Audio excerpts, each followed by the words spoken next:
Listen to this. United States. Devastating article in the New York Times about Benjamin Netanyahu and his motivation for continuing the war in Gaza, the influence of these far-right headbangers, as many see them, Smotrich and Ben-Gvir, the wider agenda, which has been to expand the settlements in the West Bank and to take control of Gaza, and that Netanyahu is ultimately putting his own self-interest before the interests of Israel. What is your response to it? I mean, I presume you read it, but what's your response? Well, first we have to remember who invented Ben-Gvir and Smotrich, and that was the Palestinian leaders. By rejecting the Clinton-Barak offer in 2001 and the Olmert offer in 2007, which would have given the Palestinians a complete state on the West Bank and in the Gaza, 96% of the West Bank, 4% of Israel, they turned it down. And as a result of that, they encouraged the development of the right wing in Israel. I have no brief at all for Ben-Gvir and Smotrich. I've met them both. I don't like them. I think they are undercutting peace, but they don't speak for Israelis. The Israelis want peace.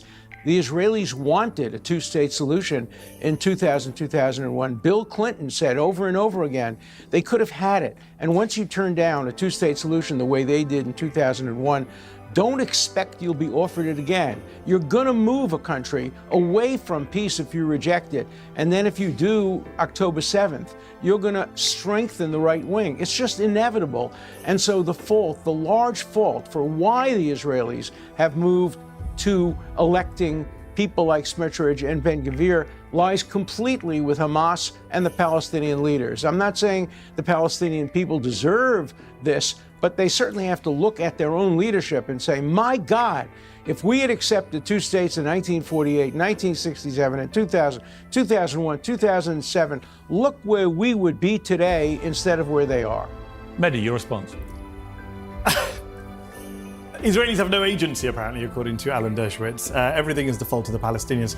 So many falsehoods in there. There was no Palestinian state offered in 1967. That's when Israel began its illegal occupation of the West Bank and Gaza. And even if we buy this nonsense that Clinton and Barak How about 1948? I didn't interrupt you when you were speaking. Can I say my point? You've said all your falsehoods. Now I'm going to debunk them. You said that Clinton and Barak offered a state. Not true. At Camp David, both sides turned down the deal. Shlomo Ben-Ami, who was the foreign minister, said, I wouldn't have taken that deal at Camp David, the Israeli foreign minister. Then Taba came along, and Taba fell apart because Barak went to the polls and lost the elections. Ehud Barak lost the elections. He was a lame duck prime minister. Sharon came in. So you can rewrite history all you want. No one believes that's the case. But even if you were telling the truth, which you're not, let's talk about today. Benjamin Netanyahu brags that he's blocked a two-state solution. The guy who you volunteered to be a lawyer for in front of the International Criminal Court, wanted war crime suspect, has openly bragged that I blocked a two-state solution. His words, I blocked a two-state solution. So you can rewrite history all you want. The present day is proof that you're talking nonsense. This Israeli government, this far-right government, has no interest in peace with the Palestinians, only interested in ethnic cleansing.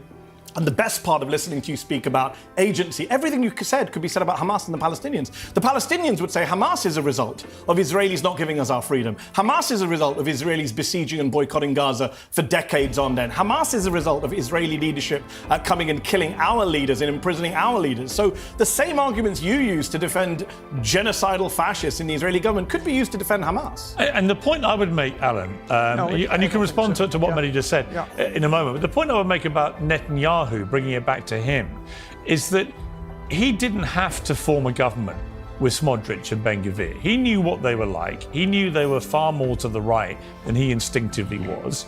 I don't believe he felt that they represented the wishes of the Israeli people, but I think he also is power mad, and I think that he realized the only way he could get power back was if he did a deal with the devil in this case being Smotrich and Ben-Gvir. And the interesting thing now politically is whether he is building up, and it's slow momentum, but there's a bit of momentum from where he was, but whether Likud could now win an election without these far-right guys. So my question for you would be, I don't think we should give Netanyahu a pass because he got into bed with these guys very willingly.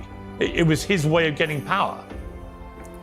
And staying out of prison. In other words, you say Netanyahu is a politician in addition to being a statesman. He wanted to win the election because he thought winning the election would be best for Israel, best for his people, and best for world peace. And so he was prepared to make the kinds of compromises that every coalition government makes. I was actually in Israel when he was forming his government, and I met with Smotrich, I met with Ben-Gvir. I urged Netanyahu not to include them in the coalition, but he wouldn't have been prime minister. Who knows what would have happened if that hadn't happened. But remember as well, too, you talk about that the Palestinians were never offered a state.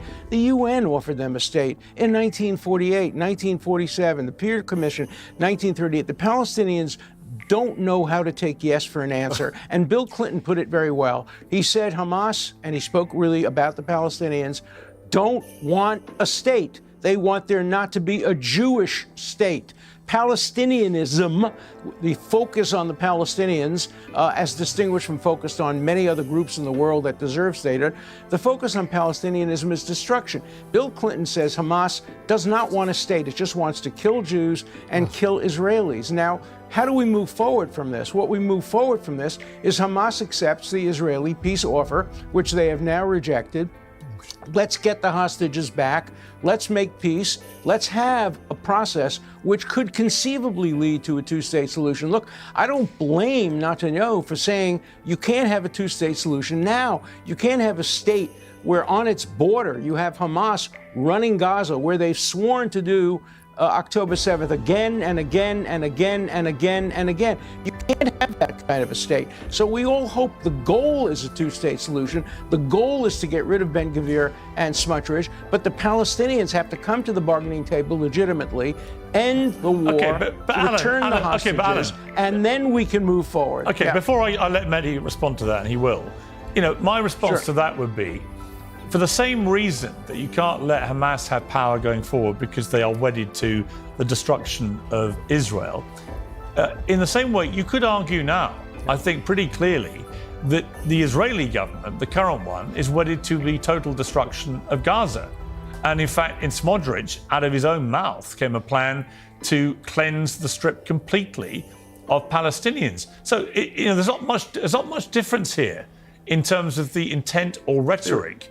Certainly from people like Smotrich. And then it comes down to, well, what influence do they have? And everyone tries to downplay it, but the New York Times makes it crystal clear that big deals have been on the table and Smotrich has refused to countenance them and has threatened to bring down the government if it goes ahead. Well, there is a big difference between Hamas, which murders innocent people and babies and children, and Israel, which defends itself against such actions. Now, but Israel is killing so many. Smotrich, yeah, but Alan, we've had this conversation. That's Israel is now. Israel's not losing. A single. I know, but Israel's losing people like me. Right, and many like me who had a lot of support for Israel's right to defend itself because of the sheer volume of innocent children in particular that are being slaughtered on a daily basis. Now, it's an arguable point it doesn't whether even everything compare. the IDF is doing is intentional or not. They say none of it's intentional, but they are killing a staggering number of children in the process of going after Hamas. Let's just remember one point. One of the greatest days in American history is June 6, 1944, the greatest generation. They killed so many more civilians in the process of ending Nazism. Another great day was VJ Day. I was old enough to remember it. They killed 100,000 or more civilians. Israel is doing far, far less than the United States and Great Britain did. When your people are endangered, when your children are murdered and your women are raped, then you do engage in actions. And particularly, remember, in England and in the United States, the enemy wasn't hiding among civilians, whereas Hamas brags about the fact that its civilians are martyrs. We want them to die. The goal, the tactic of Hamas is let's get Israel to kill as many civilians as possible, 50,000, 60,000, and then we can get Piers Morgan to turn against them. That's their goal. They are targeting you, and you're accepting it because that's their goal. And I don't blame you. Good people support Hamas, or at least oppose Israel, because they don't understand that all these deaths are the result. No, I'm not saying that. I say good people do. Some people do. The people who march in New York or oppose Israel because they don't fully understand the tactic of Hamas to kill as many No, I understand that. Okay, I want to go to Mehdi. I want to go to Mehdi. Alan, I fully understand the tactic of Hamas. What I don't understand... No, I understand What I don't understand are the current tactics of the Israeli government, which seem to be not a lot better. Mehdi, your response? I mean, I don't know what to respond to. So much was said, and so much nonsense there was said about violence and killings by someone, as I say, who's volunteered to defend Netanyahu at the International Criminal Court, where he's been indicted with the former Israeli defense minister for war crimes. I'm proud of that. And crimes against humanity. Of course you're proud of it, because you don't value Palestinian life. Let's just deal with some things you said. Number one, you talked about deals and negotiations. Gershon Baskin, who is the only Israeli negotiator to have ever successfully negotiated with Hamas, keeps saying, he said it just the other day, go check his Twitter feed, that he has communications from Hamas saying, we have offered the Israeli government a full ceasefire. We will leave government. We will not govern Gaza. We will return all the hostages in return for a permanent ceasefire. Israel doesn't want a permanent ceasefire because Smotrich and others want 60 days and then they go back to the killing when the hostage is released. He's offered a permanent end to the war. Israel doesn't want a permanent end to the war. That's what Baskin is saying. Secondly, you talk about killing of kids. I would like that. You talk about killing of kids. I mean, the Israeli military does intentionally kill children. Deliberate. Let's read 972. Israeli publication interviewed 7 Israeli soldiers and officers, Piers, who returned from Gaza. Just last week, in several cases, the soldier said, Israeli troops deliberately targeted children. There was a boy who entered the zone. He didn't do anything. Other soldiers claimed to have seen him standing, talking to people. That's it. And they dropped a grenade from a drone. In another incident, soldiers tried to kill a child riding a bicycle. And they get prosecuted So for they have not been prosecuted, Alan. Don't lie on television where people can fact you. None of them have been prosecuted. Yes, they have been. Which soldier? I know they have been. Which soldier was prosecuted for dropping a grenade on a child? There are dozens You're lying of them on national TV.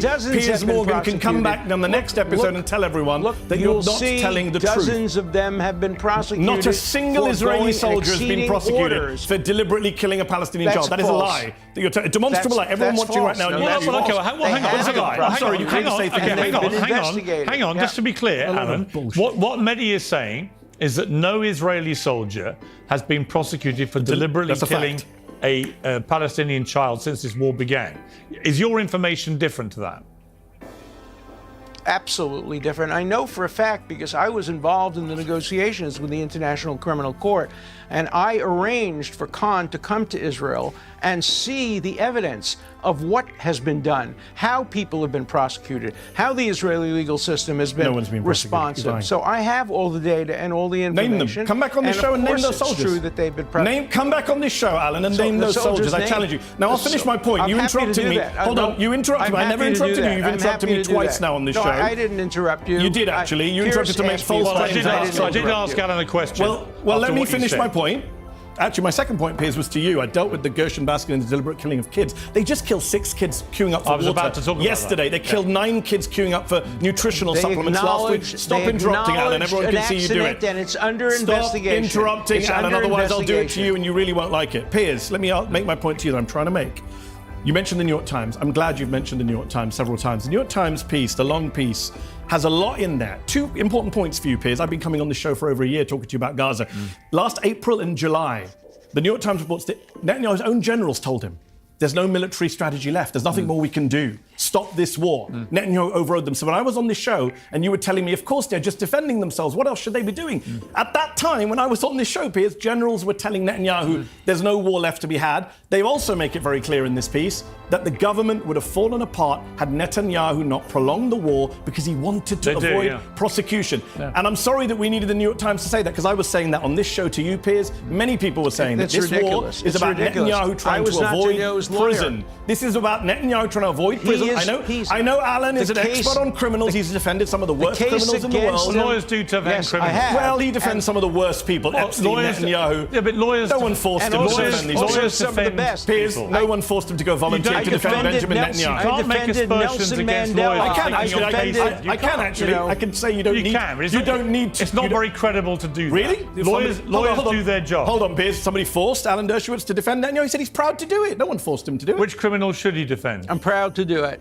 You're proud to defend Benjamin Netanyahu. He's a criminal lawyer. You're proud to defend Benjamin Netanyahu, Donald Trump, Jeffrey Epstein. You defend the worst people in the world. I was proud. Okay. Yes. And I was proud to defend Bill Clinton, and I was proud to defend Ted Kennedy. Right. I've defended people on I've also defended Palestinians who were charged with offenses in Israel. I've also defended Palestinian students at Harvard who wanted to put up a Palestinian flag. Have you defended Netanyahu's corruption trial? I think you've only defended his war crimes. But you know what, Mehdi? I do think it's a very lame. I've been involved in his corruption trial too. It's a very. I've always felt, and a lot of people try this with Alan Dershowitz, because there are lots of things you can argue with Alan about what he believes, but when people go, it's clear that most Zionists or pro-Israel lack one thing in common: lack of moral clarity and lack of sympathy. Anytime they are addressed or questioned, how is this happening? Why are you doing this? Why are you killing 50 million to just because the Hamas killed 1,300 people?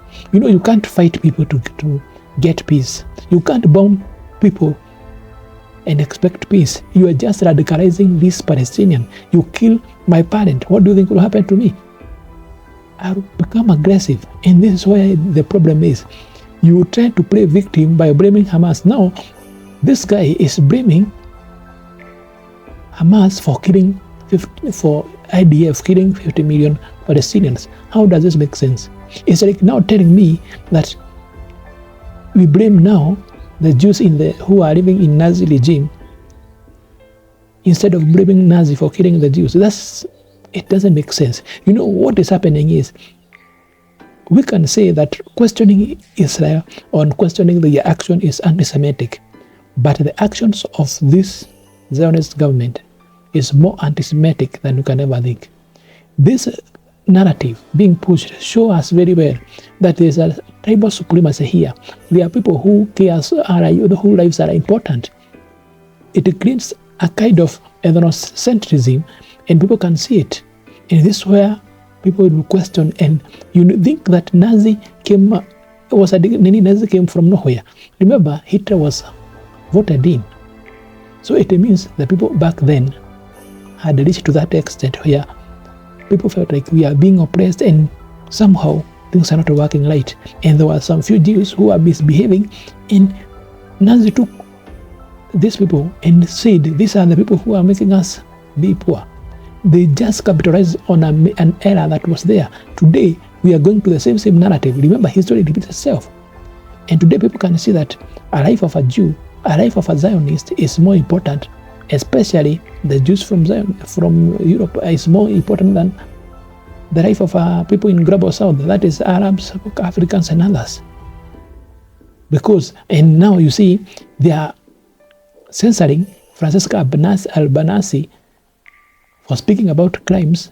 Well, they are not silent when Syria is being taken over by a former Al-Qaeda leader. You understand now this kind of narratives, and you see that there is lack of moral clarity here.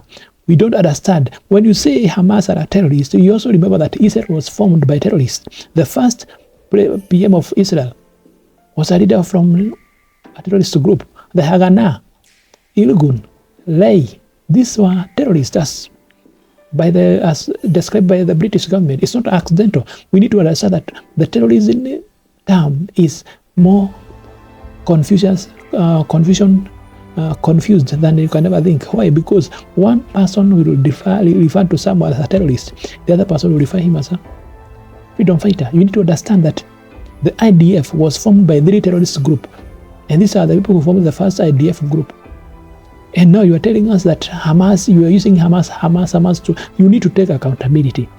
The moment people see this, they can see you are just gaslighting them. You are behaving like a narcissist and expect people to support you. This is not the PR game here is lost. Palestinians have won. You cannot now, the global victim mentality is gone. And this is because people who are supporting Israel do not understand that you have to take some form of accountability. You cannot keep lying. Because you lie, you get caught. You lie, you get caught. This is not making sense. And this is what Mehdi Hasan is doing here. And you can see from this interview, Mehdi Hasan has destroyed Alan Dershowitz completely. And he's just recycling the old narratives, the same thing that you can tell, that you can even guess what a pro-Israel person will say in a debate. Very worrying. Let's meet in the next video. Let me know what you think in the comment section. I'm your host, James.